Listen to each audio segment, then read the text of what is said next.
ममता सरकार की पुलिस ने रिपब्लिक भारत के रिपोर्टर संतू पान को गैर कानूनी तरीके से किया गिरफ्तार। रिपोर्टर को दूसरी जगह शिफ्ट करते नजर आई पुलिस। शुभेंदु अधिकारी ने रिपब्लिक भारत के पत्रकार के खिलाफ हुई कार्रवाई का जताया विरोध। सोशल मीडिया हैंडल पर 24 घंटे के लिए अपनी प्रोफाइल की ब्लैक।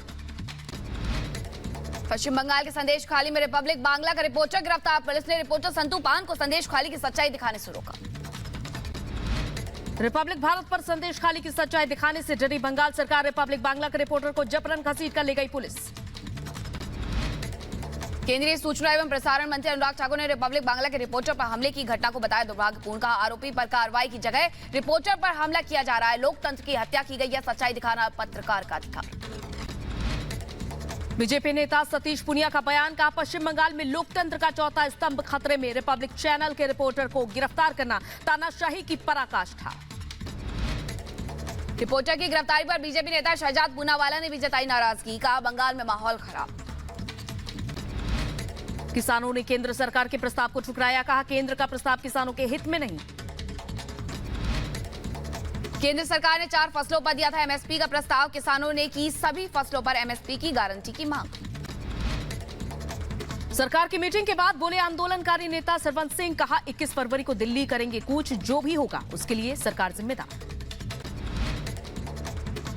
हम तो दिल्ली को जाएंगे 21 को, तो हम तो मजबूरी में आगे बढ़ेंगे ना। वो जो भी परिणाम होंगे उसके लिए भारत सरकार जिम्मेवार होगी। सपा ने लोकसभा उम्मीदवारों की दूसरी लिस्ट भी की जारी। गाजीपुर से अफजाल अंसारी को बनाया गया है उम्मीदवार। मुख्तार के भाई अफजाल अंसारी।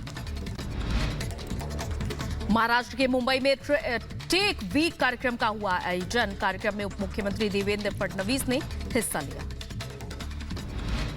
तमिलनाडु के कांचीपुरम में लॉन्ड्री सेवा कर्मचारी का बेटा बना सिविल जज। परिजनों में खुशी का माहौल, सभी लोगों ने दी बधाई। जम्मू कश्मीर के रामबन में भारी बर्फबारी। महू घाटी में बर्फ की सफेद चादर बिछी।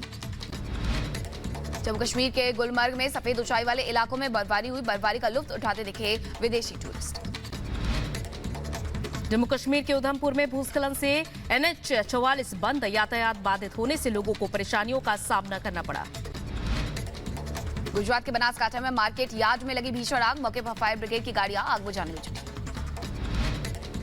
यूपी के कानपुर में शंकरानंद इंटर कॉलेज में मिड डे मील का खाना खाने से बच्चों की तबीयत बिगड़ी। इलाज के लिए अस्पताल में भर्ती कराया गया। उत्तर प्रदेश के फिरोजाबाद में 2 युवकों ने साधु को बेरहमी से पीटा। मारपीट की घटना सीसीटीवी कैमरे में हुई कैद। यूपी के रामपुर में कलयुगी मां की करतूत। 2 बेटियों को गला रेत कर उतारा मौत के घाट। बिहार के सीतामढ़ी पहुंचकर आईजी शिवदीप ने कानून व्यवस्था का लिया है जायजा। का कानून का उल्लंघन करने वालों पर होगी कार्रवाई। यूपी के रामपुर में चोरों का आतंक। स्पेयर पार्ट्स की दुकान में चोरी। मामले की जांच में जुटी पुलिस। उत्तर प्रदेश के मथुरा में कार हादसे के बाद बवाल। स्थानीय लोगों ने किया पथराव। यूपी के मुजफ्फरनगर में PWD के 2 अधिकारी रिश्वत के साथ गिरफ्तार। एंटी करप्शन टीम ने 1 लाख रुपए रिश्वत लेते हुए पकड़ा। दिल्ली में हथियारों की तस्करी का भंडाफोड़ हुआ। पुलिस ने गिरोह के एक सदस्य को गिरफ्तार किया।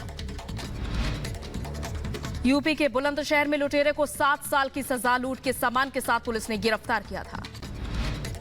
उत्तर प्रदेश के बदायूं में अपराधियों के खिलाफ एक्शन। लंबे समय से फरार चल रहे शातिर को किया गया गिरफ्तार।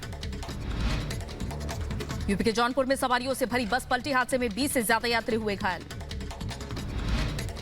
यूपी के शाहजहांपुर में ट्रैक्टर ट्रॉली पलटी। 15 यात्रियों की हुई मौत, 30 से ज्यादा घायल। यूपी के रायबरेली में कार सवार युवकों ने यातायात नियमों की धज्जियां उड़ाई। कार के गेट पर खड़े होकर वीडियो बनाया। उत्तर प्रदेश के फिरोजाबाद में सड़क हादसे में 2 युवक हुए घायल। गंभीर हालत में दोनों को अस्पताल में कराया गया भर्ती। यूपी के बदायूं में बेकाबू ट्रक ने शख्स को कुचला। अस्पताल ले जाने के दौरान रास्ते में हुई मौत। यूपी के बदायूं में ट्रेन से गिरकर महिला की मौत। कचला रेलवे स्टेशन पर हुआ हादसा। यूपी के शाहजहांपुर में सड़क हादसे में छात्र की मौत। परिजनों का रो रो कर बुरा हाल। यूक्रेन के हालात पर जापान के प्रधानमंत्री फुमियो किशिदा का बयान। कहा पुनर्निर्माण के काम के लिए हमारी सरकार प्रतिबद्ध है।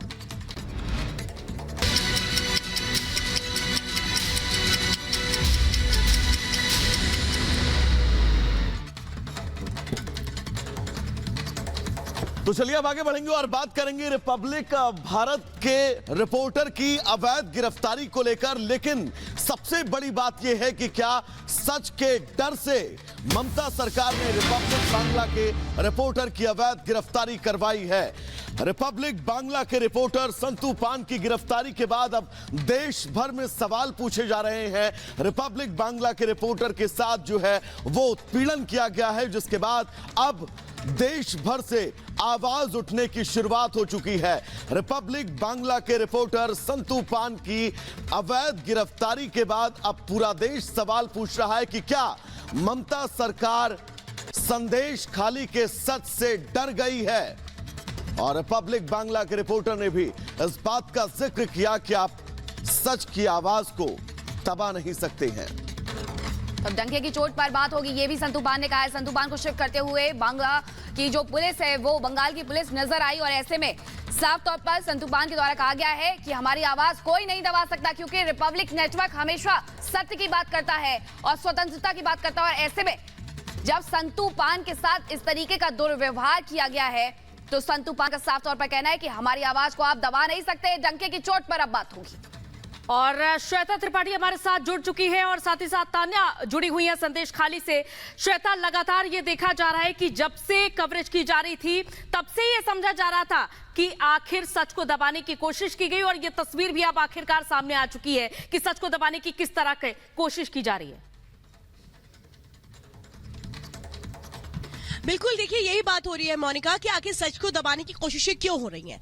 सच को दबाया नहीं जा सकता है और अगर यहाँ पर कोई अन्याय नहीं हो रहा था तो फिर जो तस्वीरें सामने आई हैं वो किस बात की गवाही दे रही हैं, जिससे अब ममता बनर्जी को डर लग रहा है। क्योंकि रिपब्लिक बांग्ला पहले दिन से यहाँ पर डटा हुआ है, वो सच जो कभी कोई सामने नहीं ला पाया। यहाँ तक कि आप समझिए संदेश खाली अभी तक कोई भी मीडिया नहीं गई थी, ये पहली बार था जब वहां पर मीडिया पहुंचती है, वो सच सामने आता है। और इसके बाद कैसे ममता बनर्जी की सरकार में हड़कंप मच जाता है, उन्हें नहीं समझ में आ रहा कि अब वो क्या करें और इसीलिए दबाव की कोशिश की गई है।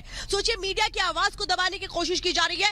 लोकतंत्र की दुहाई देने वाली ममता बनर्जी के प्रदेश में अन्याय हो रहा है, लेकिन ममता बनर्जी सिर्फ देख रही है, चुप है। सवाल ये है कि क्या ये एक तरह से पुलिस की मिलीभगत के बगैर ऐसा हो गया होगा।